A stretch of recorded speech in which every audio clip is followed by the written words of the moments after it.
YCP అధినేత YS Jaganmohan Reddy మాట్లాడుతున్నారు. ఇప్పుడు లైవ్ చూద్దాం. రాజధానులు అనే పదం ఎక్కడా లేదు. దేశానికి మాత్రమే రాజధాని ఉంటుంది తప్ప రాష్ట్రాలకు రాజధాని అనేది కాన్స్టిట్యూషన్లో లేదు. Only seats of governance. ఈ ఫ్యాక్ట్ నిజంగా కూడా ఎవరు కూడా మర్చిపోకూడదు. సాక్షాత్తు కేంద్ర ప్రభుత్వం కూడా రాజధాని రాష్ట్రాల ఇష్టం అంటూ అధికారికంగా వీళ్ళు మన ఏపీ హైకోర్టులో కౌంటర్ అఫిడవిట్ కూడా దాఖలు చేసినారు. కేంద్ర ప్రభుత్వం ఆంధ్రప్రదేశ్ హైకోర్టులో ఒక కౌంటర్ అఫిడవిట్ కూడా దాఖలు చేసినారు. ఈ మేరకు రాజధాని విషయంలో కేంద్ర ప్రభుత్వానికి ఎలాంటి పాత్ర లేదు అని కూడా ఆ అఫిడవిట్లో వాళ్ళు పేర్కొన్నారు. మన కళ్ళ ఎదుటే 2000 సంవత్సరంలో కేంద్రం కొత్తగా 2000 సంవత్సరంలో ఉత్తరాఖండ్, జార్ఖండ్, ఛత్తీస్గఢ్ రాష్ట్రాలను కేంద్రము తీసుకొచ్చింది.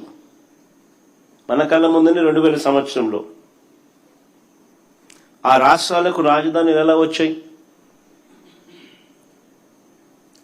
కేంద్రం ఏదైనా డిసైడ్ చేసిందా? కేంద్రం నిర్ణయించలేదే. ఆయా రాష్ట్రాలు వాళ్ళు నిర్ణయించుకున్నారు. మరి ఎవరికి వర్తించింది?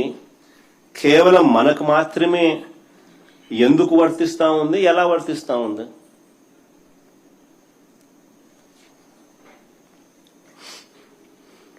నిజంగా మరి ఎందుకు ఈ తీర్మానం పేరిట ఈ డ్రామా చేస్తా ఉన్నారు? మరి 7 ఏళ్లుగా నేను చంద్రబాబు నాయుడు గారిని అడుగుతా ఉన్నా, మరి 7 ఏళ్లుగా మీరే ముఖ్యమంత్రిగా ఉండి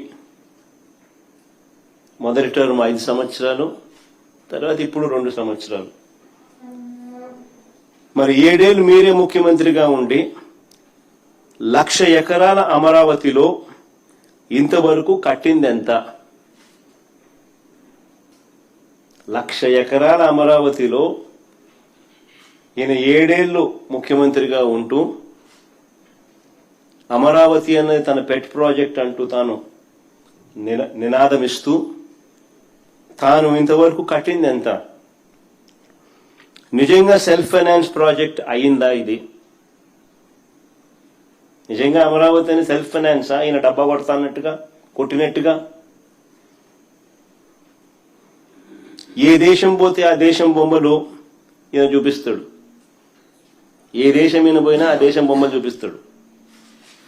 చూపించి అదిగో ఇదే అమరావతి అని అంటాడు.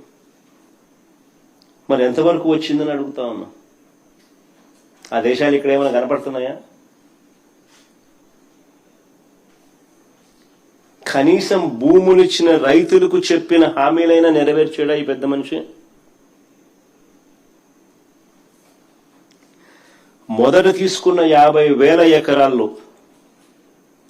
వెరీ ఇంపార్టెంట్ ఇది, మొదట తీసుకున్న 50,000 ఎకరాల్లోనే రోడ్లు, కేవలం రోడ్లు, కరెంటు, డ్రైనేజ్ అంటే సీవరేజ్, వాటర్, వీటి కల్పనకి అయ్యే ఖర్చు చంద్రబాబు నాయుడు గారి స్వయాన లెక్కల ప్రకారమే, ఈయనే కేంద్ర ప్రభుత్వానికి ఇచ్చిన లెక్కలు, ఈయనే వివిధ బ్యాంకులకు ఇచ్చిన లెక్కల ప్రకారమే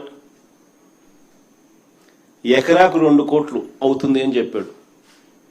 అంటే 50,000 ఎకరాలకు అయ్యే 1,00,000 కోట్లకే దిక్కు లేదనుకుంటే, 1,00,000 కోట్లకే దిక్కు లేదనుకుంటే ఇప్పుడు సడన్ గా మరో 50,000 ఎకరాలు దీనికి అదనంగా అయ్యే ఖర్చు, దీనికి సడన్ గా అదనంగా మరో 50,000 ఎకరాలు యాడ్ చేస్తున్నాడు. ఇంతకు ముందున్న 50,000 ఎకరాలు దానికయ్యే మళ్ళా అదనంగా మరో 1,00,000 కోట్ల రూపాయలు. ఇలా అమరావతిని ఎందుకు పెంచాల్సి వస్తా ఉంది. ఎందుకు పెంచుకుంటూ పోతున్నారు? ఆ డబ్బులు ఎలా వస్తాయి అంటే 1,00,000 ఎకరాల్లో, ఆ 1,00,000 ఎకరాల్లో కేవలం రోడ్లు వేయడానికి, కేవలం కరెంట్ ఇవ్వడానికి, కేవలం సివరేజ్ వ్యవస్థ క్రియేట్ చేయడం కోసం, కేవలం నీటి వ్యవస్థ క్రియేట్ చేయడం కోసం, బేసిక్ ఇన్ఫ్రాస్ట్రక్చర్ క్రియేట్ చేయడం కోసం ఈ 1,00,000 ఎకరాలలో 2,00,000 కోట్లు కావాలి అని వీళ్ళు చెప్పిన లెక్కల ప్రకారమే. మరి ఈ డబ్బులు ఎలా వస్తాయి? ఎన్ని సంవత్సరాలు పడుతుంది? ఎన్ని దశాబ్దాలు పడుతుంది? ఈ దశాబ్దాలు పట్టే ఈ సమయంలో, ఇన్ని సంవత్సరాలు పట్టే ఈ సమయంలో ఈ 2,00,000 కోట్లు ఇంకా ఎంతగా పెరిగిపోతూ పోతుంది?